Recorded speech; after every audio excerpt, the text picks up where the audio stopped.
Este es el problema 743 del Sengel. Un tubo largo de vapor de agua de 8 centímetros de diámetro, cuya temperatura superficial externa es de 90 grados Celsius, pasa por alguna zona abierta que no está protegida contra los vientos. Determine la razón de la pérdida de calor del tubo por unidad de longitud cuando el aire está a una atmósfera de presión y a 7 grados Celsius y el viento sopla a través del tubo a una velocidad de 50 kilómetros por hora. Es un tubo de vapor que está expuesto, está en una zona abierta que no está protegida contra los vientos y el aire está soplando de manera transversal a él. Creo que no dice, ¿verdad?, la dirección del viento, pero bueno, vamos a asumir que el viento sopla perpendicular a él. Entonces es una típica situación de flujo externo. Es el flujo del viento que sopla a esta velocidad a través de un cilindro caliente. No me importa si lleva por adentro vapor de agua o lo que lleve. El asunto es que la temperatura de ese cilindro está a 90 grados Celsius. Bien, pues vamos a capturar los datos. Primero que nada, queremos la razón de la pérdida de calor, por lo tanto queremos Q y vamos a usar, como siempre, la ley de convección de Newton. Necesito entonces multiplicar H por A por la diferencia de temperaturas entre la superficie del tubo y la temperatura del aire, que son 7 grados. Bueno, necesito las propiedades para el aire. Nuevamente, me traje las fórmulas que les decía del documento propiedades aire, de manera que si yo aquí pongo una temperatura, automáticamente se calculan los valores de las propiedades. Algo interesante aquí es que el aire está a una atmósfera de presión. Siempre que el fluido sea un gas, es necesario saber a qué presión está, porque los valores de las tablas y por lo tanto de estas correlaciones que están aquí son para una atmósfera. Si la presión fuera, por ejemplo, 2 atmósferas, entonces la densidad se debe multiplicar por 2, se debe duplicar. No se ven afectados ni el calor específico, ni la conductividad, ni la viscosidad. Solamente la difusividad térmica sí se va a ver afectada, porque si lo recuerdan, la difusividad térmica es el cociente de la conductividad entre el producto de estos dos. Entonces, si la densidad se duplica, la difusividad se debería reducir a la mitad. Y lo mismo pasa para la viscosidad cinemática, no para la viscosidad. Para la viscosidad cinemática, que es viscosidad entre densidad, pues ese dato obviamente también se va a reducir a la mitad. No es así para el número de Prandtl, porque si ustedes revisan la definición del número de Prandtl, aparece la densidad en el numerador y en el denominador, entonces no se ve afectado. Bien, en este caso es una atmósfera, así es que no nos preocupamos por eso. De aquí en adelante, entonces, si las atmósferas de presión las vamos a multiplicar por la densidad y listo, así es como se ajustan los datos. Muy bien. Necesitamos calcular el número de Reynolds. Tengo ya la densidad, tengo la viscosidad. ¿Qué es eso? Ahí está. El número de Reynolds es la densidad por la velocidad, todavía no la capturo, por la viscosidad, por el diámetro entre la viscosidad. El diámetro son 8 centímetros, aquí está.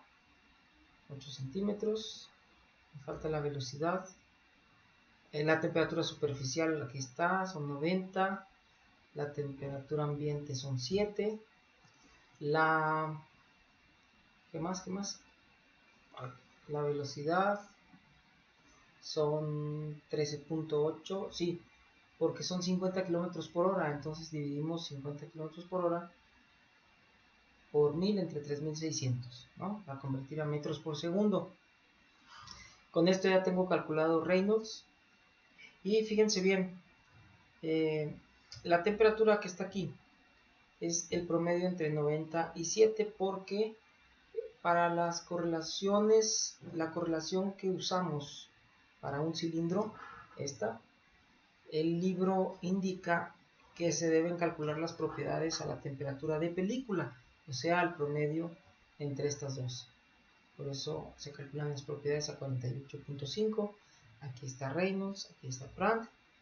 Sustituimos en esta expresión, pónganle pausa al video y revisen lo que está escrito aquí en la barra de fórmulas para que chequen que es esta y que le escribí bien. Si no me corrigen, por favor.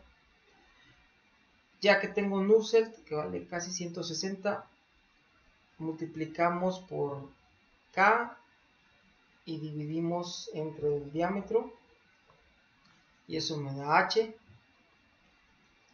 Y hay que calcular el área superficial. Fíjense que dice, determinen la razón de la pérdida de calor del tubo por unidad de longitud, o sea, por un metro. Entonces vamos a tomar la longitud como si fuera un metro, y por lo tanto el área va a ser pi por diámetro por un metro, ¿no? Por la altura, por la longitud. Entonces cada metro de longitud tiene 0.25 metros cuadrados de área superficial. Multiplicamos H por A por la diferencia de temperaturas entre estos dos, y eso me da la Q. Aquí está, H por A por la diferencia de temperaturas, y listo. 1141 watts por metro. Aquí me equivoqué porque debe decir Q', ¿no? Q'. Bien. Recuerden que hay otra manera de calcular el número de Nusselt para un cilindro, que sería con las correlaciones que se nos da en la tabla que viene tanto en el Sengel como en el Manrique. Estas correlaciones son muchísimo más simples que esta. La limitante que tienen es que son para rangos de números de Reynolds muy pequeños. Lo que tenemos que hacer aquí entonces es ver cuánto vale el número de Reynolds. Son 62.100. 62.000 estaría en este último rango, ok, y entonces hay que escribir esta correlación. La voy a escribir acá, y en vez de 160 me da 175. Ahí vemos la diferencia. Calculo H con este Nusselt y calculo la Q con este Nusselt, o sea, con esta correlación.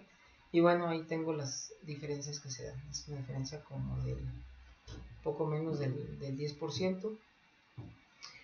Miren, lo que pasa con estas correlaciones es que recuerden que todas las correlaciones que tenían cuya forma era una constante por una potencia de Reynolds por una potencia de Prandtl, esto se los mostré en otro video. Cuando calculamos el logaritmo se linealiza y entonces se grafican como una línea recta. Sin embargo, a ver, déjenme abrir el Manrique, y ahí viene una tabla que me gusta mostrarla para explicar esto. Aquí está.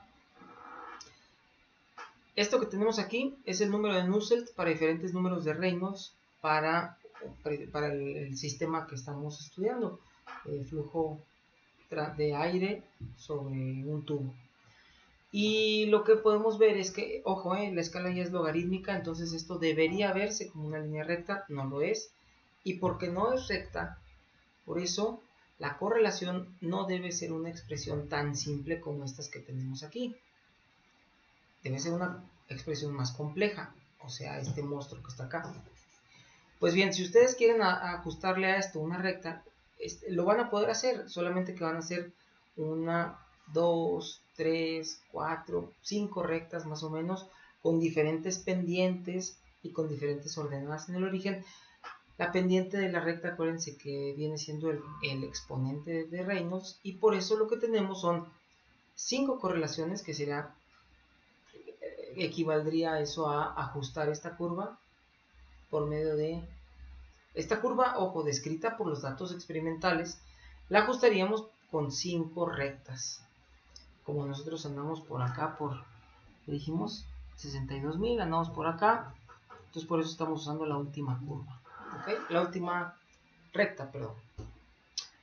Bueno, pues aquí está. Nuevamente les decía, acostúmbrense a estas diferencias en los resultados que encontramos, y lo que yo siempre les digo es que acuérdense que ingeniero no es el que no se equivoca, sino el que sabe que se está equivocando, pero además sabe cuánto se está equivocando, y eso lo utiliza a su favor, y eso nos permite entonces calcular las cosas siempre con un cierto margen de error para